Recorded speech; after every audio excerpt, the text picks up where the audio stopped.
If this story moved you, don't forget to like, comment, and subscribe to the channel. We share powerful stories of resilience, redemption, and quiet revenge, stories that prove integrity and patience can outlast betrayal. If you've ever been underestimated or pushed aside, this space is for you. Your story matters, and your voice deserves to be heard. Hit the subscribe button and turn on notifications so you never miss a moment of justice served. Together, we're not just watching stories, we're rewriting legacies. Subscribe now and let's rise, one story at a time. I stared at my reflection in the stainless steel elevator doors, tucking a loose curl behind my ear. Today was the day I stopped pretending. No more hiding behind the name Charlotte Blake, the reliable, discreet director of logistics at Kensington Global. 14 years of patience and strategy had led to this moment.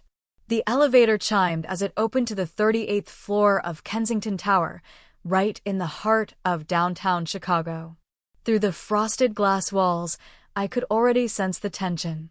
Charles Kensington, the swaggering CEO with an ego larger than the skyline, had summoned the entire staff for an urgent announcement. My phone read 10:04 a.m. Right on cue. Kensington had made a name for himself preying on innovation, acquiring smaller firms under the guise of partnership, gutting them for profit, and tossing aside the people who built them. He called it vision. I called it wreckage. I knew that wreckage intimately. 20 years ago, he did it to my mother. Kensington Global bought up Halcyon Learning Systems, a tech education startup my mother launched from our suburban basement. She believed in his promise to expand her reach. But within 9 months, he stripped it for patents and clients, then dissolved it. My mother's health collapsed under the stress, and a stroke took her life the following spring. I was 27 then, just 2 months into my MBA at Northwestern, standing beside her grave with a vow carved into my chest. I would bring Charles Kensington down, not with anger, but with strategy. I changed my name, reshaped my identity, and slipped into the shadows of the empire he thought he controlled. Over the years, I mastered supply chains, mergers, asset acquisition, whatever it took to understand his game and beat him at it. And piece by piece, I built a fortune. My masterstroke? 6 years ago, when Kensington Global scouted for new headquarters, I quietly set up a holding company and bought this very tower before they ever got a whiff. Today, they pay me rent, unaware that their sleek corporate lair is mine. Charles is planning to fire me this morning in front of the entire staff. But he's standing on my property, and the notice to vacate has already been delivered to legal. The purchase? A cool $118 million. Worth every penny. I slipped quietly into the back of the conference hall on the 38th floor. Charles stood at the front like a king addressing his court, draped in a custom charcoal suit, wearing that smug expression he reserved for takedowns. At his side stood his son and heir apparent, Malcolm Kensington, newly minted COO. He tossed me a patronizing glance, unaware he was already 5 moves behind. Charles cleared his throat, his voice using false control. "I've called this meeting," he began, due to recent concerning developments. Then his eyes locked onto mine like a hawk. "Charlotte Blake, would you please join me up front?" I kept my stride steady, expression blank, as I walked forward. Around me, my colleagues held their breath. Everyone knew what these meetings meant. Public humiliation, Kensington style. "Miss Blake," Charles continued, tone dripping with mock sadness. And I smiled, because for once, he had no idea what was coming. "You accessed files well above your clearance level. Internal merger projections, board communications, investor reports." Charles Kensington let the words hang in the air like a threat. "Would you care to explain?" Of course, I had accessed them. And I'd done it with precision, leaving just enough of a digital signature to make it look like carelessness. I kept my expression steady. "I'm not sure what you mean," I replied quietly, slipping into the role of the compliant employee one last time. Malcolm Kensington stepped forward theatrically, a folder clutched in his hands. With a flick, he opened it, exposing printed logs and color-coded tabs like a prosecutor unveiling evidence. No use pretending, he said. We've tracked the access points, matched login times to your device. You've violated non-disclosure agreements and compromised sensitive negotiations. Murmurs buzzed through the room. Charles folded his arms, leaning into his performance. You've undermined this company, Charlotte. And Kensington Global does not tolerate insubordination. Gather your belongings. Security will accompany you out. He turned to the employees watching in stunned silence. Let this be a warning. Integrity matters here. The hypocrisy nearly made me laugh. Charles Kensington preaching integrity was like a shark lecturing on kindness. But this was the moment I had spent nearly a decade constructing, brick by brick. Without a word, I reached into my blazer and drew out a sealed manila envelope. Actually, I said evenly, I have something for you. Charles frowned, but accepted it. As he tore it open, his fingers faltered over the first page, a notarized packet of legal documents, the top line bold and unmistakable. Notice of lease termination, complete building eviction, 30 days. The color drained from his face. For the first time since I'd met him, Charles Kensington looked uncertain. Not angry, not amused, just shaken. Across from him, Malcolm grabbed the paperwork, flipping through the pages with rising alarm. This isn't real, Charles said, his voice suddenly small. Oh, it's very real, I said, finally allowing myself the satisfaction of a smile. That envelope contains legal notification that your lease has been revoked. Effective immediately, you have 30 days to vacate this building. The conference room fell into absolute stillness. Every gaze was locked on us. You could feel the shock ripple through the space like a seismic wave. Charles's expression twisted from disbelief to rage. You can't do this, he spat. We signed a 10-year lease. I nodded calmly. We did. And in that contract, there's a clause permitting termination if the tenant is involved in unlawful or unethical conduct. I paused and tilted my head slightly. Would you prefer I begin with the shadow companies you funneled money through in Luxembourg? Or maybe the doctored revenue figures from Q3 and Q4? Malcolm looked like he wanted to lunge, but Charles stopped him with a raised hand. He understood now. I wasn't bluffing. Every trick he'd used on my mother's company, every cut-corner deal, every silent acquisition, I had receipts. All of them. Then he asked the question, the one I'd been waiting for all these years. Who are you? He whispered, barely audible. I stepped forward, unclipped my Kensington Global ID badge, and placed it gently on the table. My name, I said clearly, is Charlotte Monroe. Daughter of Ellen Monroe, founder of Halcyon Learning. The woman whose company you destroyed. The woman you forgot. But I never did. And for the first time in my life, I didn't feel like a victim. I felt like justice. My name, I said clearly, is Charlotte Monroe. Daughter of Ellen Monroe, the woman who founded Halcyon Learning Systems. The realization hit Charles like a punch to the gut. His expression cracked. He remembered. Gasps echoed through the conference room as the pieces started to click into place. Whispers grew louder. But Ellen Monroe's daughter vanished years ago, Malcolm muttered, stunned. No one's heard from her since. I didn't disappear, I replied, locking my eyes on his. I adapted. I built. I waited. Then I reached into my coat pocket and produced another envelope, thicker than the last. And I didn't just purchase the building, I added, calmly handing it over. I own significantly more. Charles's fingers fumbled as he flipped through the shareholder disclosures. Page after page detailed anonymous equity transfers, each legally acquired and carefully concealed, until now. No single purchase drew attention. But collectively, they gave me enough leverage to shake the foundation of Kensington Global. He looked up, pale and shaken. What? What is it you want? Before I could respond, the elevator doors behind me slid open with a quiet chime. A team of uniformed security guards entered, familiar faces, longtime staffers in the building. But not his. Mine. The one at the front, John Langley, stepped forward with practiced ease. Ms. Monroe, he said with professional calm, shall we begin the removal process? I let the moment linger. All eyes were on me. I allowed myself a slow breath before answering. Not just yet, John. I think Mr. Kensington and his son need a little time to reflect. I turned to Charles. But make sure no one walks out with proprietary files. We both know how easily certain records vanish. Charles's face reddened with impotent rage. His fists clenched at his sides, pride cracking like thin glass. For more than 10 years, I had tolerated his smug looks, his interruptions, the patronizing tone he reserved for women who dared to speak in meetings. But I had stayed in the background by choice. Now, even if he wanted to look away, he couldn't.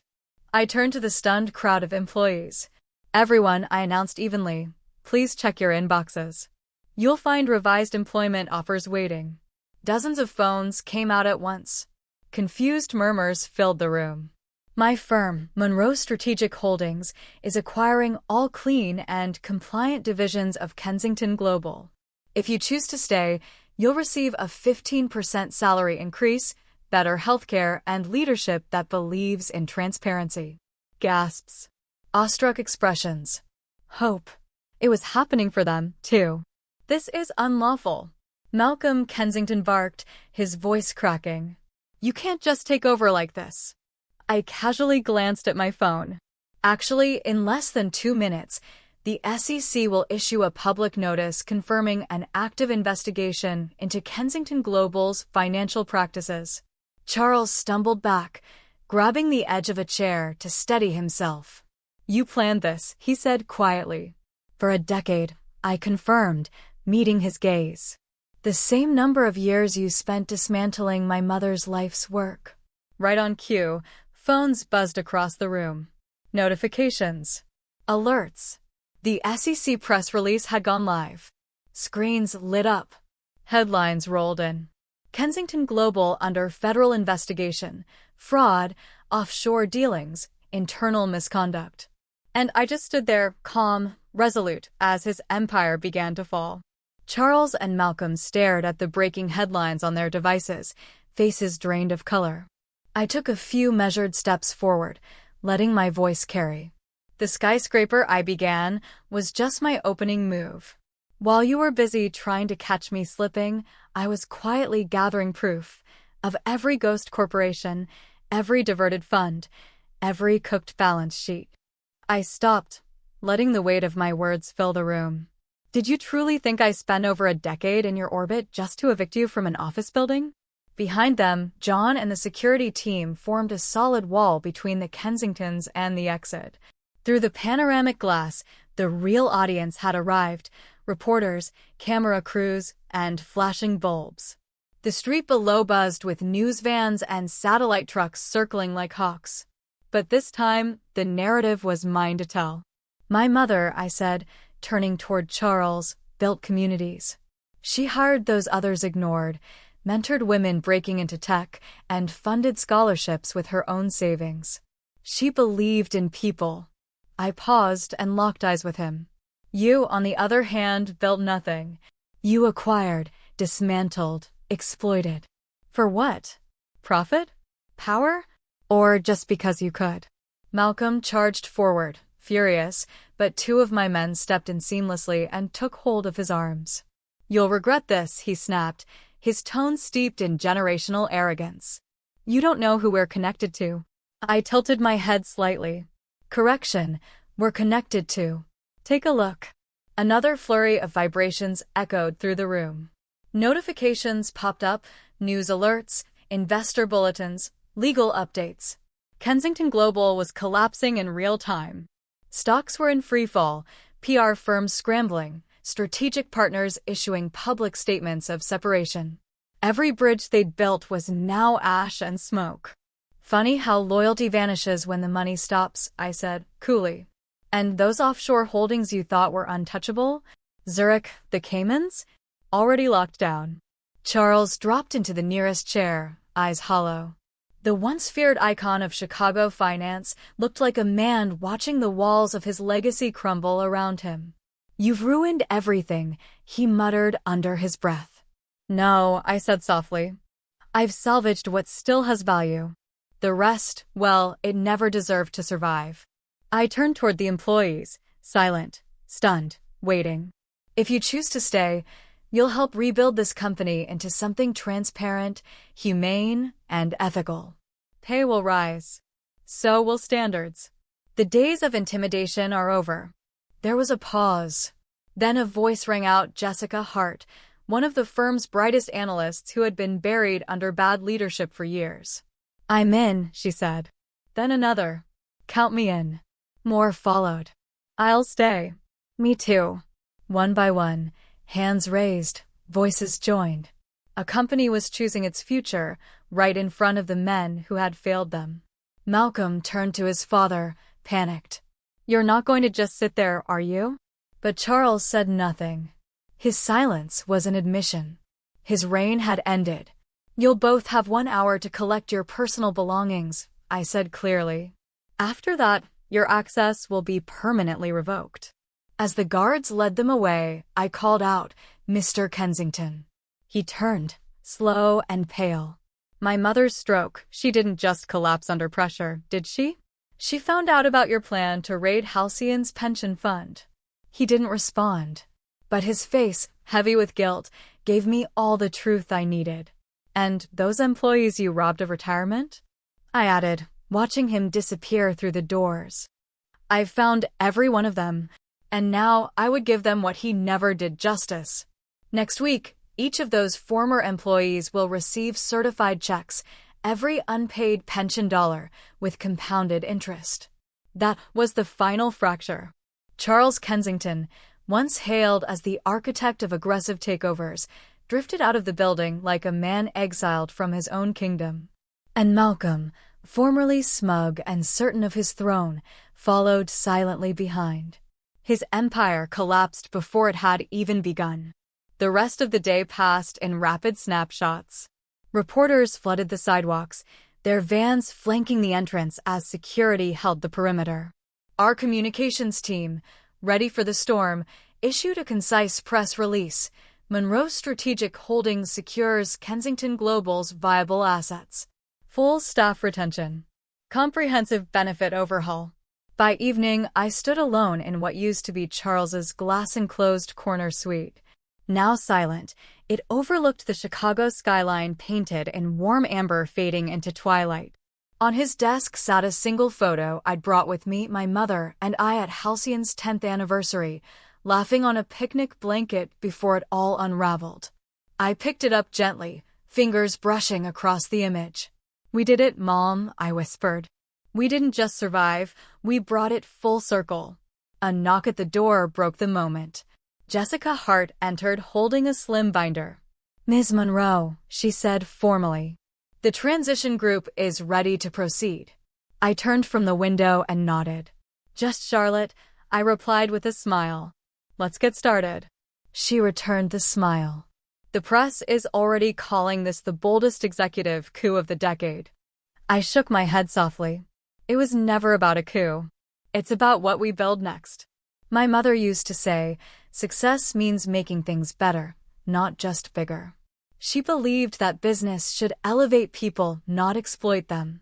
As Jessica and I walked through the hallway together, a deep, unfamiliar peace began to settle in my chest. 10 years of careful moves, of silence, of sacrifice. And now it was done. The next morning, I entered the building's main lobby, my lobby. The Kensington name had already been removed from the signage. In its place, Monroe Halcyon Technologies. Employees passed by with nods of respect, not to the woman they once overlooked in conference rooms, but to the leader who had restored everything they thought was lost. Charles and Malcolm would answer to federal prosecutors now. The SEC would take it from here. But my role wasn't vengeance anymore. It was creation. My mother had taught me that building something meaningful was far harder and far more powerful than tearing things down. And finally, I had the chance to create a company where purpose and progress walked hand in hand. Because in the end, true justice isn't about destruction. It's about becoming everything they said you couldn't be and helping others do the same. If you've stayed with me this far, thank you. Not just for hearing the story, but for seeing the woman behind it. For years, I was invisible. A name on a chart, a face in the background. But I learned something invaluable in that silence. You don't have to shout to change the world. You just need clarity, conviction, and the patience to wait for your moment. If you've ever been passed over, underestimated, or watched someone dismantle what you loved, share your story below. Your voice deserves to be heard. And if this touched something inside you, subscribe. Not for the drama, but for the reminder that legacy is built, not inherited. We're not just sharing stories here, we're restoring dignity. And maybe, just maybe, you're next. Let's rise.